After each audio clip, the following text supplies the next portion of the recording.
Bonjour, revisitez le terrain de votre cœur. Je ne sais pas si vous avez l'habitude de prier, mais j'ai remarqué que beaucoup de prières sont montées ou montent vers Dieu parce qu'il y a des besoins. Nous avons des questions, nous avons des urgences, nous avons des problèmes à résoudre et nous attendons que Dieu fasse l'impossible. Car rien n'est impossible à Dieu, il est le même, il ne change pas. Rien n'est impossible à Dieu, ce qu'il a dit, il le fera. Et si tu t'approches de lui, tout changera autour de toi et dans ta vie, car rien n'est impossible à Dieu. Rien n'est impossible à Dieu. Amen. Mais Dieu attend de nous que nous fassions notre possible. J'aimerais répéter cela. Nous attendons de Dieu qu'il fasse l'impossible, mais Dieu attend de nous, de toi, de moi, que nous fassions notre possible. Revisitez le cœur et le terrain de Dieu dans votre cœur. C'est mon thème pour aujourd'hui. Merci de me suivre pour ces quelques minutes de partage autour de la parole de Dieu, qui est si précieuse. Jésus va nous amener, pour expliquer un petit peu cela, dans une histoire, dans une parabole, comme il aimait en utiliser et en faire part à ses disciples et aux foules. Aux foules, il parlait en parabole et à ses disciples, il les interprétait. Il va nous amener un peu dans un jardinage, dans du jardinage. La parole des 4 terrains ou la parole du semeur. C'est l'histoire où Jésus raconte quelque chose qui est très facile à comprendre, qu'un semeur sortit pour semer et il jeta sa semence un peu partout et une partie est tombée sur le sol. Les oiseaux sont venus, ils ont mangé la semence, ils ont emporté la semence. Rien ne s'est passé. Une autre partie est tombée sur un terrain pierreux. La semence a effectivement levé, mais au premier problème, par la chaleur, comme elle n'avait pas de racines, elle a séché malheureusement. La troisième partie du terrain, c'est une semence qui est tombée parmi les épines, qui ont grandi en même temps que la semence et qui ont finalement étouffé cette semence. Le 4e terrain est le terrain qui porte du fruit, où la terre est bonne, fertile et cultivée. Amen. Elle a été travaillée et elle va porter du fruit 30, 60 et 100 fois ce qui a été donné. Revisitez le terrain de votre cœur.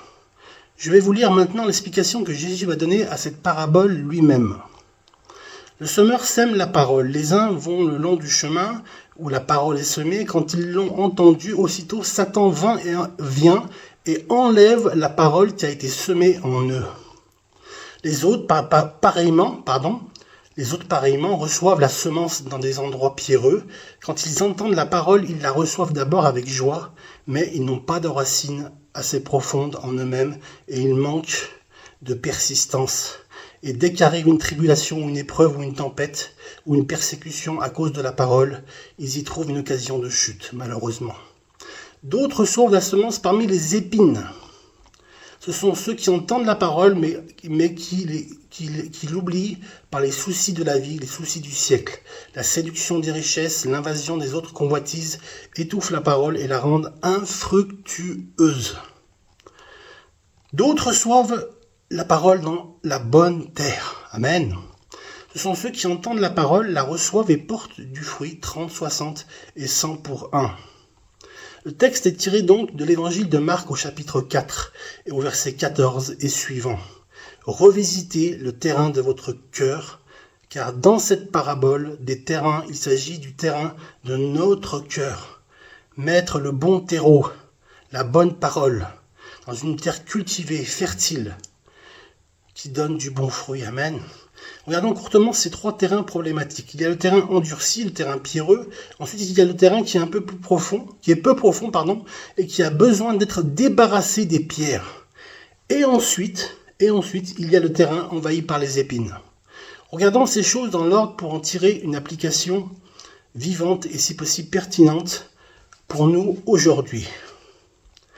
Tout le monde sait que dans le jardinage, si on laisse le terrain comme cela, sans s'en occuper, il va durcir peu à peu et être moins fertile.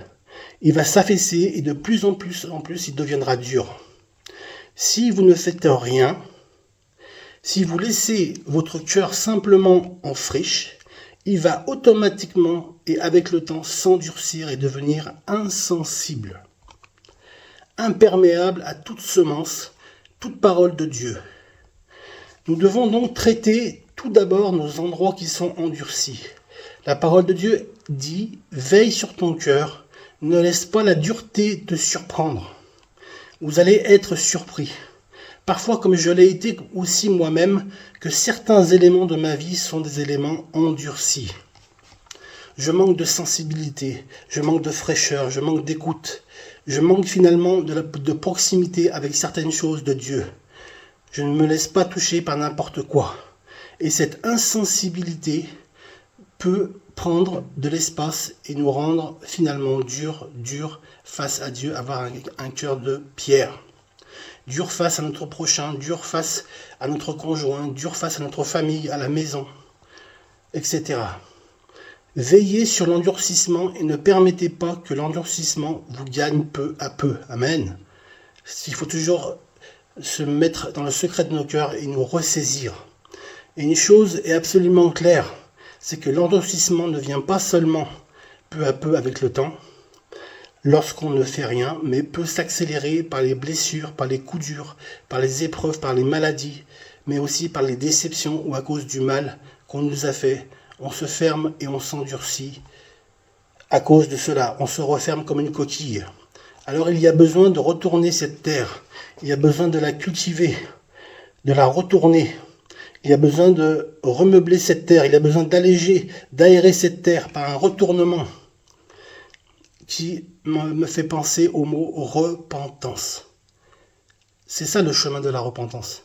C'est se remettre en question, revenir à Jésus, lui parler de ce qui est dur, de ce qui nous a blessés, de ce qui nous a rendus imperméables et insensibles au Saint-Esprit, mais aussi aux autres. Eh bien, voilà le premier pas qui doit être fait. Amen. Revenir au Seigneur pour nous laisser toucher tout à nouveau et enlevons de nos cœurs toute forme d'endurcissement. Alors le deuxième terrain, c'est celui où il y a les pierres. Ces pierres qui sont cachées, on ne les voit pas. Ils ne sont pas dans le sol, mais elles sont bien là et la semence va prendre comme elle n'a pas de profondeur, elle reste en surface. C'est du superficiel. Les racines ne sont pas et ne tiennent pas la plante vivante. La plante meurt. Alors mes amis, nous vivons dans un monde du visuel où beaucoup de chrétiens aujourd'hui ne prennent pas le temps de travailler cette parole. La parole de Dieu, la parole d'éternité. Cette Bible que je tiens encore une fois devant vous pour que vous puissiez non seulement m'écouter, mais aussi lire cette merveilleuse parole. La parole qui a été donnée, la parole de Dieu. Et plus que cela, la méditer, l'absorber, l'apprendre, que cette semence puisse descendre au fond de votre cœur, dans les entrailles de votre corps, en profondeur dans votre cœur. Amen. Et si vous trouvez des pierres, si vous trouvez des endroits cachés, qui sont des obstacles, des blocages, des freins à votre vie spirituelle, votre vie de chrétien, eh bien, cernez ce problème, mettez le mot sur ce problème. Ne cachez pas ces pierres, ne les mettez pas ailleurs, mais mettez-vous à la surface, à la lumière, devant la face de Dieu. Amen. Et enlevez-les du jardin de votre cœur. C'est la règle, c'est la solution pour que la semence puisse prendre et porter beaucoup de fruits. Débarrassez le champ de votre cœur de toutes ces pierres enfouies, tous ces parasites. Soyez humble pour vous baisser, pour les ramasser, pour les prendre. Mettre un nom dessus, un mot dessus, pour les enlever de votre vie. Souvent, les gens viennent chercher secours auprès de pasteurs ou de médecins, ou bien de personnes qui sont formées en relation d'aide pour demander quel est le problème de ma vie. Je n'avance pas, je vais à reculons. Alors qu'ils savent très bien où se trouve la pierre qui bloque la situation, qui ferme le cœur, qui est un obstacle pour la croissance spirituelle et qui empêche la bénédiction de Dieu se réaliser finalement. De venir complètement dans notre vie pour nous abreuver, nous donner un fruit, une solution, un épanouissement de notre personne. La troisième et dernière situation, c'est intéressant de constater que ces épines ne sont pas quelque chose de l'extérieur, mais sont à l'intérieur de notre vie, à l'intérieur, dans le cœur. Ce sont les soucis de la vie, les convoitises, les séductions, les distractions, les passions, les idoles. Ce sont beaucoup de choses qui viennent nous envahir. Comment faire ? Comment arracher ces épines qui finalement étouffent la semence ? Eh bien, mes amis, donnez de la place à la semence, donnez de la place à la parole, donnez de la place à la parole de Dieu et ne donnez pas d'espace à toutes ces choses qui vous prennent la tête, qui vous parasitent, qui vous prennent dans vos pensées, qui vous donnent des mauvaises pensées, des faux raisonnements, qui vous laissent oisifs, même et que vous ne pouvez même plus dormir. Donnez de l'espace à la parole de Dieu, donnez de la consistance à sa parole, parce qu'elle est la vérité.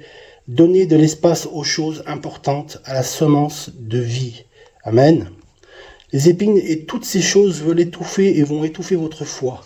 Et la semence est la parole de Dieu. Donnons, la parole de Dieu veut nous restaurer, la parole de Dieu veut nous parler. Donnons de l'espace à ce qui est important et précieux et enlevons l'espace à ce qui étouffe les choses précieuses. Alors la bonne terre, c'est recevoir, c'est être retourné, débarrassé des pierres, débarrassé des épines et de toutes ces choses qui sont malsaines et qui polluent notre vie.